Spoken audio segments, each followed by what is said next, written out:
this system possible, and pinagtsagaan nila yung mga tanong namin when we're developing the system.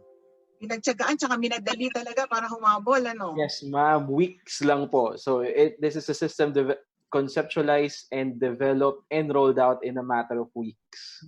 Ang galing natin. Ang galing Yes, ng ma'am. BIR. With the Yes, help, ma'am. of course, ng ating provider. Yes, ma'am. Opo. Okay. So, ipakita mo na sa kanila kung gaano tayo kagaling by showing them how to go about and use this eAFS. Yes, ma'am. Okay, ma'am?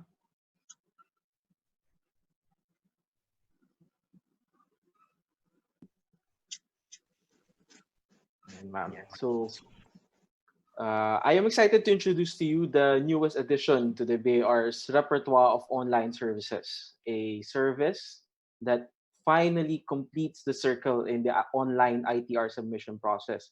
From dating purely manual, nagkaroon ng pira-pirasong online, and ngayon, because of our new system, fully online na po ang ating ITR submission process. Now, we have online filing through eFPS and eBAR forms.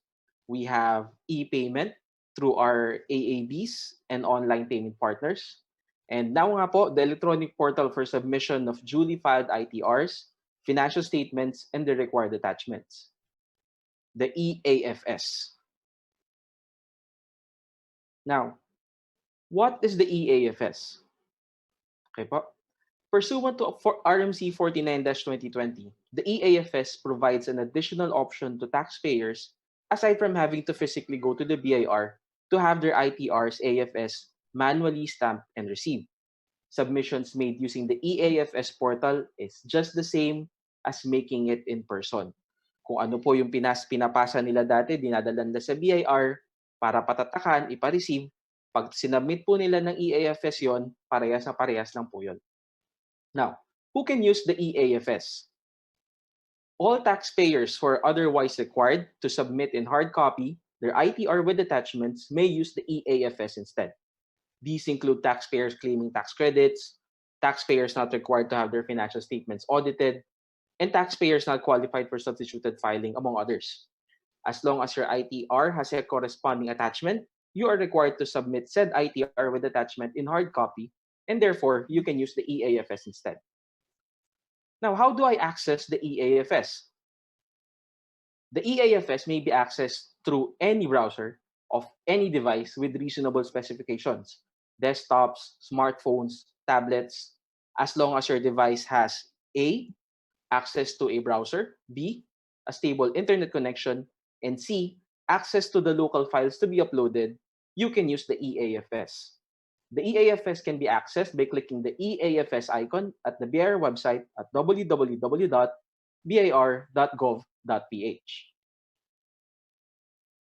Now, how do I use the eAFS? For first-time users, enrollment is required. Enrollment can be made by clicking the Not Registered link at the eAFS login page. Simply provide all the required information and click Submit. Few pointers to remember when enrolling though. Okay? Any TIN or taxpayer identification number can be enrolled as a company TIN only once. Again, any TIN can only be enrolled as a company TIN once. However, any TIN can be enrolled multiple times as an authorized representative's TIN. Also, any particular email address can only be enrolled once, either as a company email or as a representative's email. So, authorized representatives will need to have a unique email address for each and every company they will represent, and another one for their own enrollment.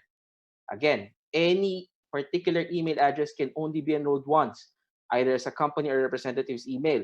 So, kung authorized representative ka, kung gaano karaming company i-represent mo, ganun karami ding email address ang dapat na meron ka, plus another one for your own enrollment. Now, for companies who will be doing their own submission, yung hindi mag-engage ng services ng authorized representative, they can just copy their information and use it as authorized representative's details. You cannot leave the required spaces blank. So if you'll be doing your own submission, just use your company information as authorized representative's detail. Usernames can only be enrolled once. The system will prompt you if your preferred username has already been enrolled by a different user. You will then be required to provide a new username. For the passwords to be enrolled, password policies are provided as a guide. Lastly, and this is very important, there is no edit mechanism if there are errors in your enrolled information. So be careful in the data that you input before clicking submit. Again, no edit mechanism, so be careful in the data that you input before clicking submit. When you click submit, the statement of undertaking will appear, and you will need to click accept to proceed with your enrollment. You will then receive an email with an activation link in the address that you enrolled. You will need to click on the activation link within 72 hours to activate your account. Once you activate your account through the activation link, an account activation successful page will acknowledge your activation. And that's it. You are enrolled with the eAFS and may use it to submit your ITR AFS. Now, how do I submit files using the eAFS?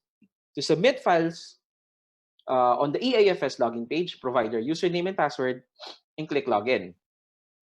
In the left pane, click File Upload. There are three types of files that can be uploaded: the income tax return, the audited financial statements, and the other attachments. The RMC provides in detail the definition of these file types. Files to be attached must be in a valid PDF format. Hindi Excel, hindi Word, hindi JPEG, hindi PNG. It must be in PDF, with a file size not exceeding 4.8 gigabyte per file, not per upload, but per file, or a maximum of almost 35 gigabyte per upload, kasi 7 input boxes po yan. Provided, of course, that your internet can accommodate that file size. Now, you must also observe the naming convention as required in the RMC. However, para padaliin, the required file names are already provided in the file upload page. It is customized for every user, and all you need to do is to copy and use the required name on the file to be uploaded. Note that the files will be encrypted. Okay, this is very important. You will not be able to view it after submission. So ensure that the files are exactly what you want to submit. Again, isa pa, files will be encrypted and you will not be able to view it after submission. So ensure that the files are exactly what you want to submit. Okay? Once you have attached all the desired files, click submit. The statement of undertaking will appear and you will need to click accept to proceed with your submission.